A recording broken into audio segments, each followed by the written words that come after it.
So we're going to skip over the discover part, and we're going to go straight into the definition of a mean for our 1.6 notes.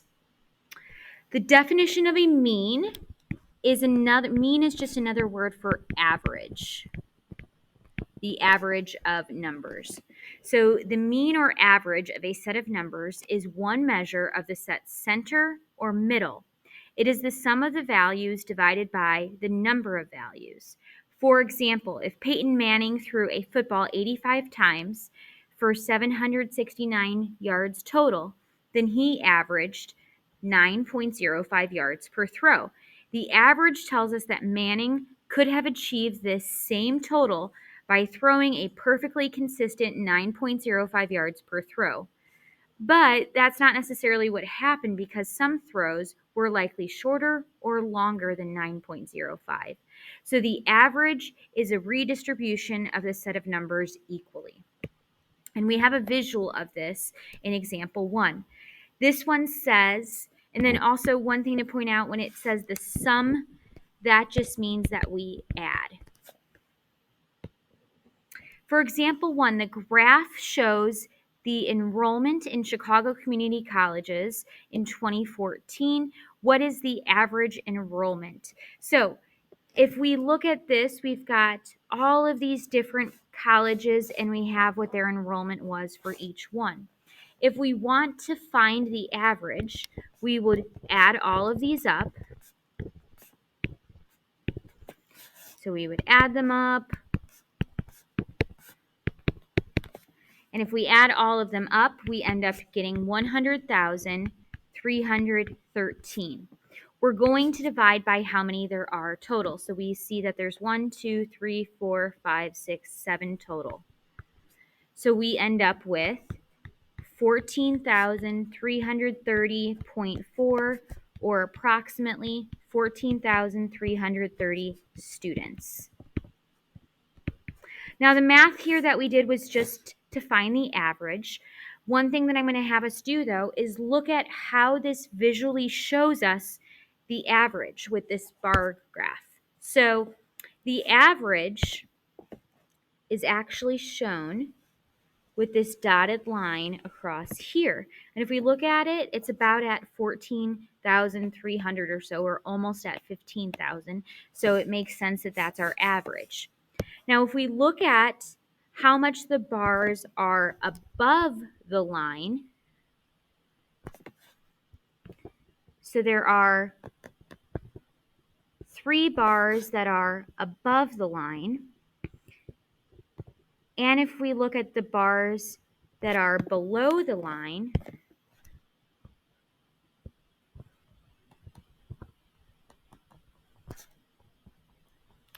and we compare how much are below and how much are above, we can see that there's just about as much below as there is above. And that gives us a visual idea of what average is. So, just like I went through, in order to find the mean, we add the values, and then we divide the total by the number of values. So for example, John buys dinner at the same restaurant 3 times in 1 month with bills of $24, $38, and $40. His average bill, to find it, we would add up all of those values to get 102 and divide by 3 because it's 3 meals. So we get $34 per meal. This means that if he had spent the same total of $102 on 3 meals, but paid the same amount each time, then he would have spent $34 on each dinner. And this is a visual just like what we saw in the previous example.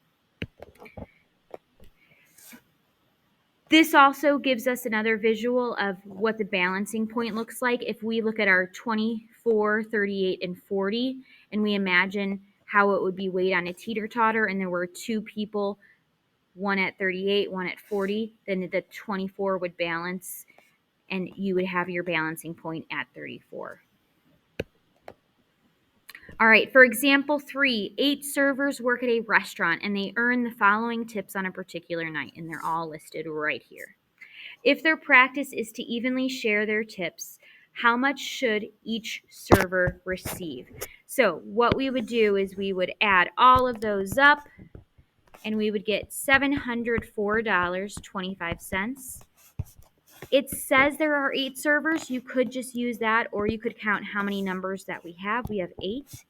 So we get 88.031, which rounds. If we're dealing with money, we're almost always going around to 2 decimal places because that's dollars and cents. So we get $88.03.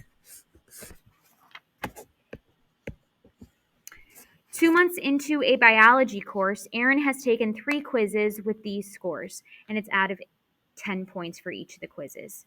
She's got an 8, an 8, and a 5. Let's find what her average is right now. So with the 8, and the 5, we have 3 quizzes, so we're going to divide by 3. So if we add them up, we get 21 divided by 3, we get 7. Suppose on the 4th quiz, she scores 3 points out of 10. Compute the new average. A trick that you can do is you can take the previous amount that you've had so far, and you can add in what you have. So we've got a 3 for the next quiz, and then there was one more quiz, so this would increase by 1 for what you divide by. So now it's 24 out of 4 quizzes. So now the average is 6. So the average was 7, and now it's 6. So the question says, how does the score, the lower score, the 3, affect her grade? Why is that? We can see that her grade went down, and that would be because her next score, that score of the 3, was lower than her previous average.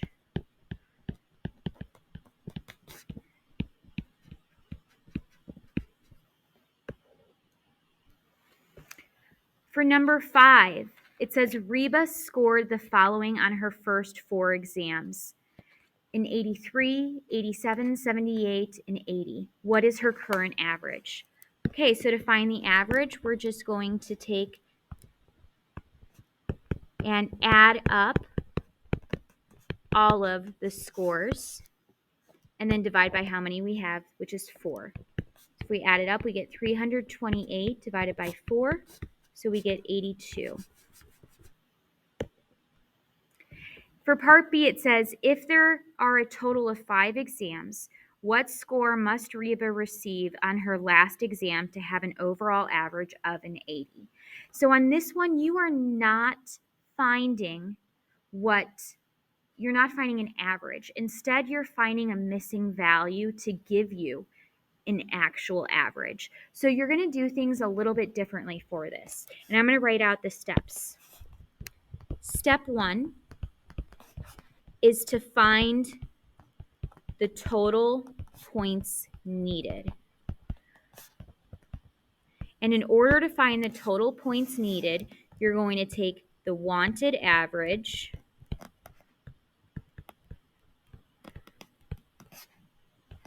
and you're going to multiply that with the number of exams. So that's going to be the wanted average. We're looking at having an average of an 80 times the number of exams. So this would be after 5 exams. So that would be 400 points. Okay, for step 2,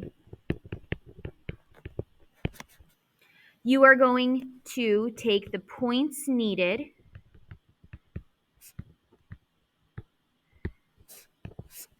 and you're going to subtract the points so far. Now, you have the points needed from this first step, so you'll have 400 minus, and you might be wondering, well, what are our points so far? Well, that would actually be this right here. So we can subtract 328. So we get 72. So this one was a little bit different, so I'm going to do another example like it. So example 6 is the same idea. Frances scored the following on her first 4 exams. So we've got a 71, a 65, a 59, and a 68. So we're going to add all of those up, 263, and divide by 4. So we get 65.75. It says, if there are a total of 5 exams, what score must Frances receive on her last exam to have an overall average of a 70? So we're going to do that first step where we take the wanted average, which is 70, times the total number of exams, which is 5, and we get 350. Step 2 is to take that 350 and subtract the point so far. So we're going to subtract 263. And we end up with 87. The last thing that we will be looking at with this section is midpoint. So the midpoint of a line segment is just right in the middle of where 2 points are on a segment. So if we have this as our segment from here to here, this would be our midpoint. There is a formula to get the midpoint, and I'm actually going to make it a little bit different. Our first points would be x1, y1, and we would use the other point as our x2, y2. So then your formula, your midpoint formula,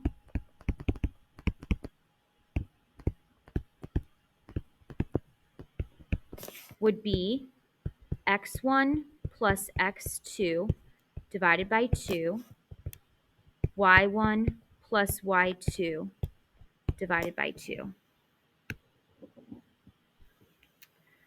So we're going to use that formula to help us. For example 6, it says to find the midpoint of the line segment that connects -2, 5, and 3, 1. We will also plot the points and the midpoint on the graph provided. Okay, so let's go ahead and just use our midpoint formula. So this would be our x1, and that would be our y1. This would be our x2, and that would be our y2. So I'm going to take and add up x1 and x2. So I'm going to have -2 plus 3. I'm going to put it over 2. It's always over 2. That's just part of the formula. For the second spot, it's going to be our y's added together. So that would be 5 plus 1, and it's going to be over 2. Okay, we're just going to go ahead and add the top. So that would be 1 over 2. For this one, 5 plus 1 will get 6 over 2. The last thing that we will do is we will look and see if we can simplify it. 1/2 we can't simplify, so it'll just stay 1/2. But 6 over 2, that would simplify to just become 3. So we'll go ahead and plot the points. The original points were -2, 5, and 3, 1. So this is our line segment right here. Our midpoint is at 1/2, 3. So right at 1/2, 3, and we can see that that matches on the graph and with this. Okay, that sums up your section 6 notes.